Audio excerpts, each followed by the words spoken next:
Welcome to Asthma New Zealand and to the Asthma New Zealand community. Thank you so much, Catherine. It's really nice of you to have me over. Yeah, well, look, Jen, tell us a little bit about your journey as an artist. It's been quite an interesting journey. I'll try not to take it the really long route on the story, but it did start when I was a very young child, and I used to tell everyone I wanted to be an artist when I grew up, and I just used to spend my life just drawing and creating things. I then had a lot of sensible adults tell me that that wasn't really a real job and that I should do something a little bit more like a job. And I got into graphic design, which was wonderful for a good 15 years. I then at one point moved out into the Waitakere Ranges, and something about being connected to nature out here just inspired me to get my paints out again after a good 15 years of not painting. And it's literally like the floodgates opened, and I haven't stopped painting ever since, and have now turned it into a full-time career, which is amazing. And I've marvelled at some of your work, and as you know, I'm very eager to get a few pieces done with you. I love the work that you are doing and the way it really expresses nature, I think, in a really beautiful way. And so with that, was that a key component to driving you into the practice of mindfulness? What drove you to the practice of mindfulness? It's strange how things happen. I think sometimes life pushes you in directions that you don't expect or that you're not looking for, but are really important. I just moved to New Zealand because I'm from South Africa. I had moved to New Zealand probably must be 12 years ago now. And I was going through a bit of a phase of just sort of trying to find my way, find who I was in the world. And I had a friend at the time who suggested I go and do a Vipassana retreat, which is a style of mindfulness meditation that the way that they teach it is a 10-day silent retreat. And I thought, great, I'll give it a go, because I had nothing else on at the time. And it was brutal in terms of how much meditation you do and how hard it was, but at the same time completely life-changing. I walked out of there a different person. I understood how my mind worked in a way that's just never left me. And I wasn't able to keep up with the 2 hours a day that you're supposed to do, but I was able to take that into my life in ways that are a lot more realistic in the sort of modern world. Jen, I'm pondering, because the whole concept of mindfulness, I think, for a lot of us is actually quite intimidating. Does it mean that I need to buy some beads and sit in a lotus position? Thank goodness not. Thank goodness not everyone has to start off the way that I started off, because there's a lot of different ways of practicing mindfulness. I think that it is something that scares people because they think that it's something they have to be good at, or they have to be able to just sit down and just turn their mind off. But the truth is that mindfulness, there are a lot of definitions, but the one that I work under is mindfulness is really just coming into the present moment. And that sounds a little bit more airy-fairy than it is. All that coming into the present moment is not worrying about the past or the future, and noticing what's happening right now. You can use your senses, so what you can hear, smell, taste, feel. You can use your breath, so just sort of focusing on breathing in and breathing out. Even a mindful walk, it's the act of coming out of all your crazy mind chatter that goes on and just back into the present moment. Particularly these days, I think it's so important, and it's something I'm working on constantly too. Is we're stuck on our phones. I'm a mum. Sometimes my daughter will be talking to me. She's like, "Mum, stop staring at your phone." And I'm like, "You're right. We're all stuck into it. And if we could just come back to where we are right now, it just puts us in a lot better mind space." Yeah, and you're absolutely right. We have busy seems to be a badge of honor for some reason. Everybody's got so busy being busy, and there is so much noise. I think that what really fascinated me with level 4 lockdown is how aware people became of the silence. Yes. and their ability to hear things that they hadn't heard before. And I can't help but wonder, I was trying to ask myself this, has all of that always existed, but because of being so busy and being so noisy in my mind, that literally I'm just not hearing it? Absolutely. I think a lot of the time we don't realize that that's what's going on, that we don't realize that our brains are chatting away to us, often in quite a negative, unhappy sort of a way. Our minds are quite cruel sometimes, and they say things to us about, and we try and find the bad in things a lot of the time. And if we stop and become mindful of our thoughts, then we're able to say, oh, hang on a sec, yes, that thought is valid, but not that one. Let's not engage in that one. Yeah, and that's a really simple statement, isn't it? That, when you say it like that, it sounds so incredibly simple. Yet, I guess the big challenge is simple and easy are almost at opposite ends of the spectrum. Yeah. And so, how do you integrate mindfulness into your life, on the premise that simple and easy are not the same thing, and also on the premise that you are incredibly busy? Yeah, and I think that's a problem for all of us. It's a challenge that we all need to face, and I find that practicing mindfulness, however you do it, and there's so many ways to get into, there's meditating, but there's also, like we were saying, going for a mindful walk or eating a mindful meal. But the trick, I believe, is in keeping it short and regular. So if you can find a time in your day that you are able to practice mindfulness, and I know that I went through a phase where I was like, I just have no time. And then I realized that there was 15 minutes between when I made my daughter her breakfast and when I had to get her ready and dressed for school. I had 15 minutes. She would be sitting there watching a little bit of TV in the morning, which I let that happen so that I could go and do this. And I would just go and meditate for 15 minutes. And those 15 minutes every day, that's enough. That's all you need to eventually start reprogramming your brain into not being reactive and not tuning into the mind chatter as much. It's a slow process, and you chip away at it, and eventually your brain starts to understand itself a bit better. I would have to suggest to you, even as I'm listening to you now and I'm thinking 15 minutes, my brain's already chattering away thinking, holy smoke, 15 minutes just to be with me? Yeah, it sounds it almost feels a little bit overwhelming and intimidating. What do you do in those 15 minutes? Well, the good thing is that if you're just starting out, it doesn't have to be 15 minutes. It can be 5 minutes. There are very many ways to do it, and sometimes it takes a bit of playing around to figure out which one works for you. There are a lot of amazing resources online these days and apps. There's an app that I enjoy called Insight Timer. It's got millions, I believe, of meditations, guided meditations, or just music, and just various ways of trying it out. And my suggestion would be to just pick one, and you can pick them by length. So if you've got 5 minutes, you can pick a 5-minute one and give it a go. And if that doesn't work for you, next day, try another one. And eventually you'll find one you like and stick to that for a while and see how it goes. Yeah. And I know that when we were first talking, you made the comment that you don't start out as being good at practicing mindfulness. You work up to it. Can you talk a little bit about that? Because that's a novel concept. It's funny. I listen to a lot of podcasts with very, very experienced mindfulness teachers and people who do it all the time. And everybody believes that they're not good at it. There are very few people who'll say that they're a good meditator, but there isn't really such a thing.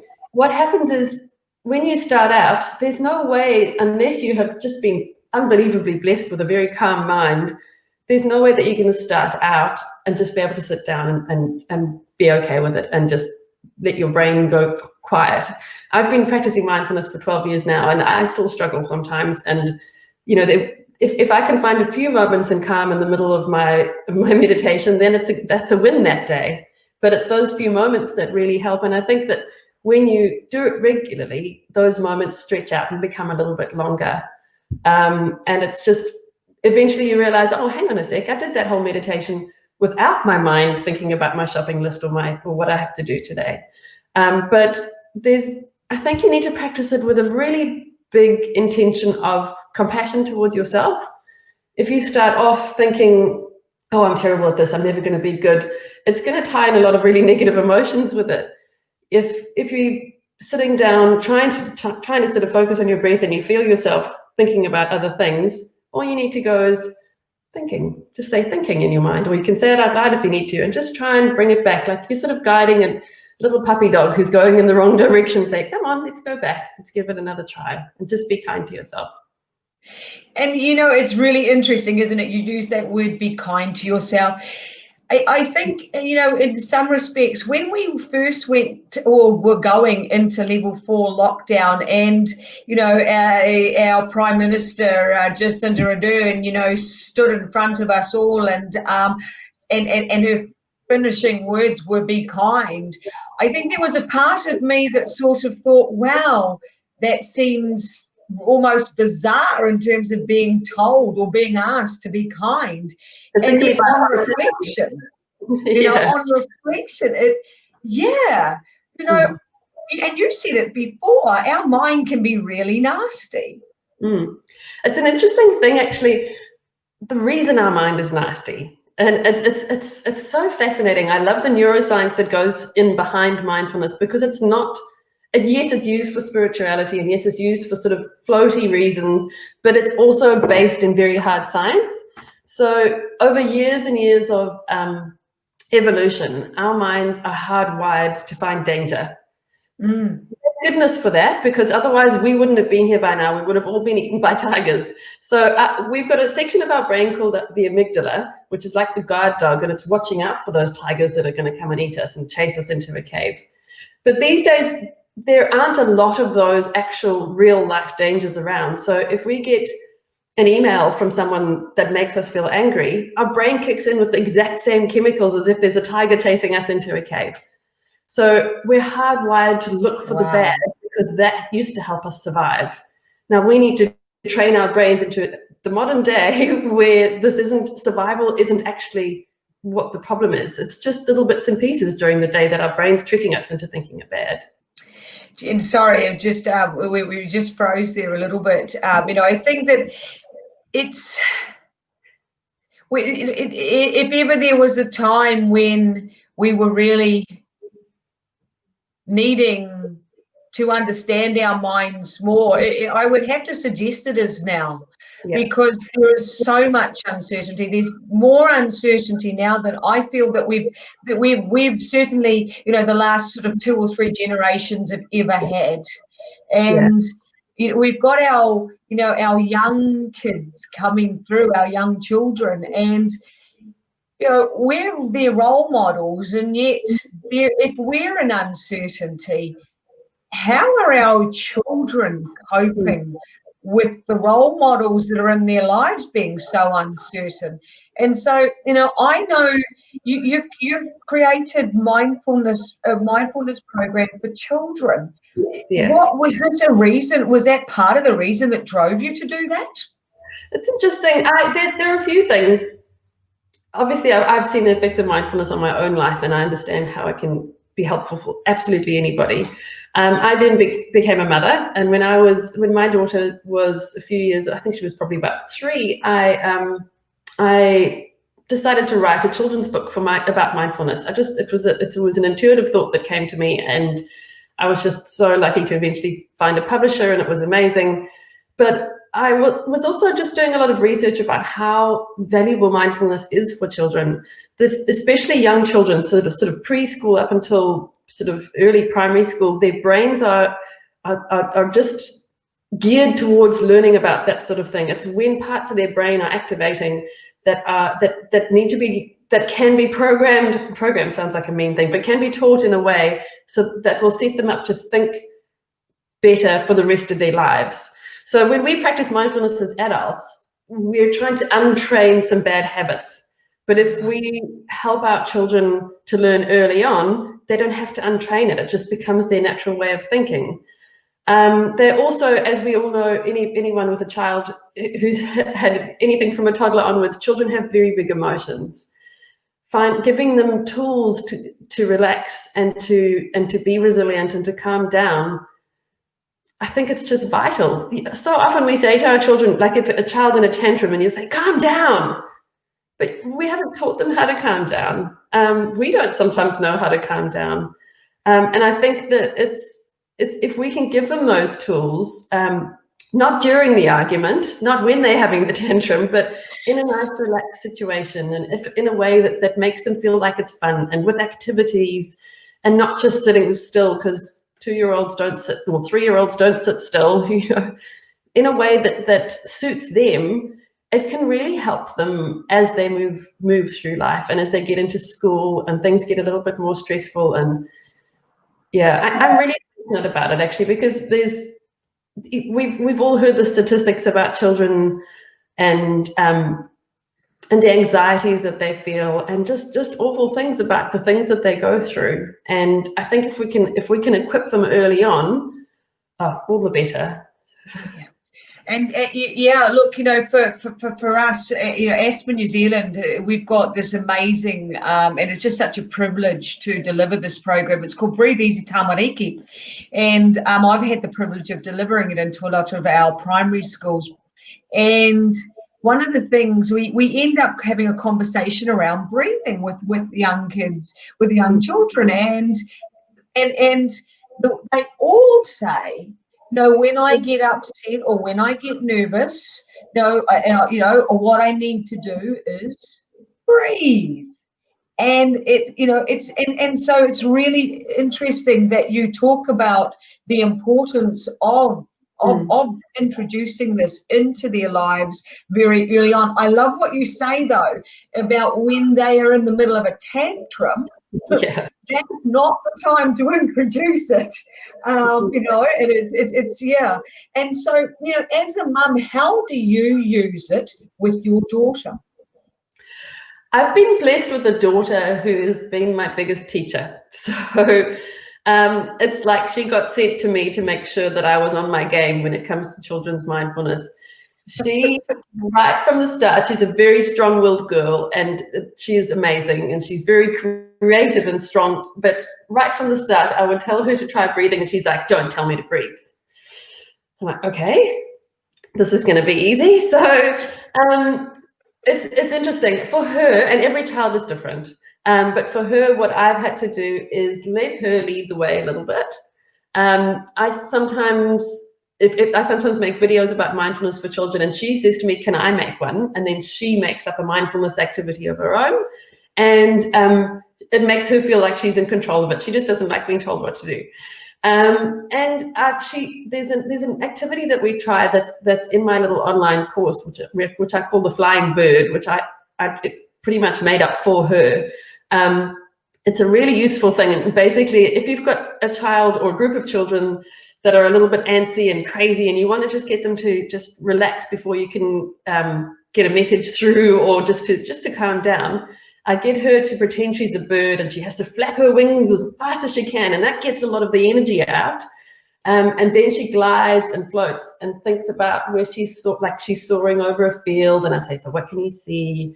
And just doing that automatically slows her breathing down, takes her out of her frantic mood, and just sort of brings her back down to feeling a little bit calm. It really helps with her. Well, you showed me one of the videos that you've recorded with her, which was that the bird, and you know, and it was just such a really beautiful activity to see, and you could absolutely see she was so connected to what she, in fact, had created.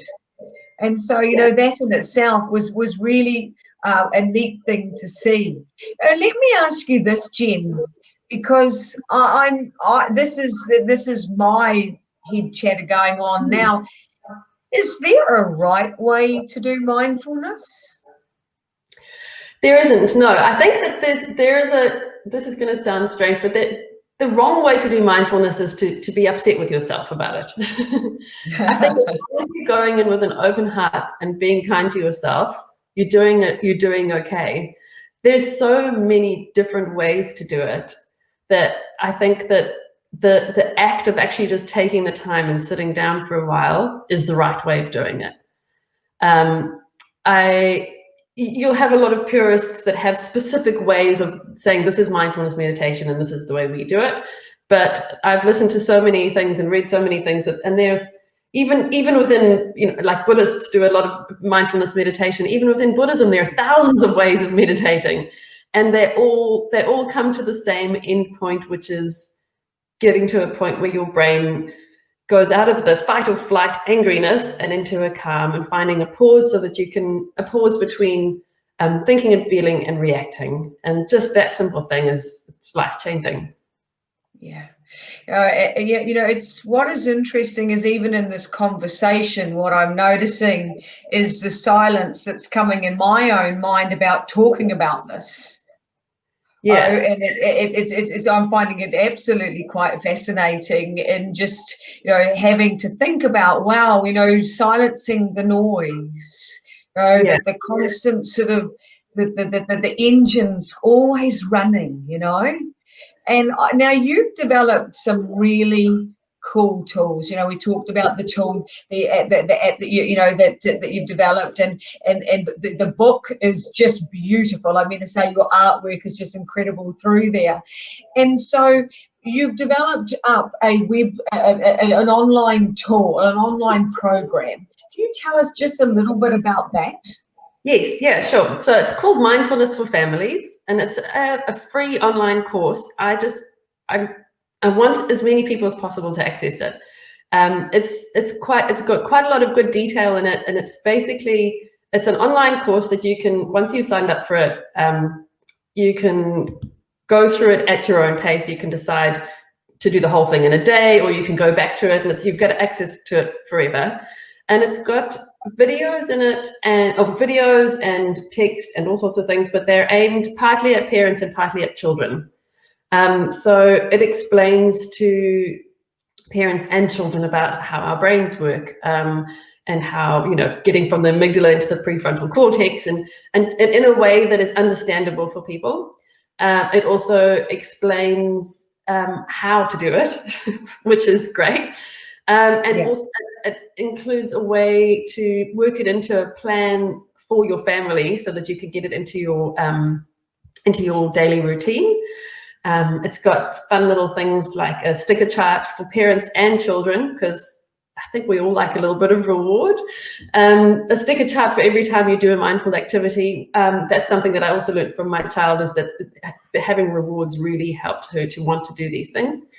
And then it's got a whole bunch of mindful activities, ranging from just guided meditation, say for parents that they can sit down and listen to if they're just learning, to a bit more physical things that the children would really enjoy. Jen, this is a free tool, and I'm just so incredibly pleased that we are able to offer this out to the respiratory community. But for a respiratory community, that whole practice of mindfulness could not be more important. That whole art of breathing and in a manner that we have control versus the ailments, whether it's whether it's asthma or COPD, we tend to feel that that's what's controlling our breathing. And as soon as it controls our breathing, of course, our mindfulness goes to that as well. And so being able to share this tool with the community is really quite fantastic. And so, one of the things that we will do is with this, you'll see the link on with this post to Jen's site. So please go in and have a look. This is a free tool, and I think that the more we can integrate mindfulness into our lives, the better long term our immune systems are going to be. And at this particular point in time of humanity, you know, our immune systems could not be more important. Yeah. And so, you know, keeping those bodies strong probably does, you know, really start with keeping that mind relaxed and calm, so that our breathing is nice and calm and our immune systems aren't overloaded in that fight or flight type mentality. Absolutely. Jen, look, thank you so much for your time today. We will be putting your website, your program out to the community. I Great. know that they are going to really value the insights that you've discovered, and the really clever way in which you've developed this program up. So thank you so much. I look forward to getting you back on and going into perhaps a few conversations, and perhaps running a live session to enable people to ask you questions directly. Cool. That sounds good.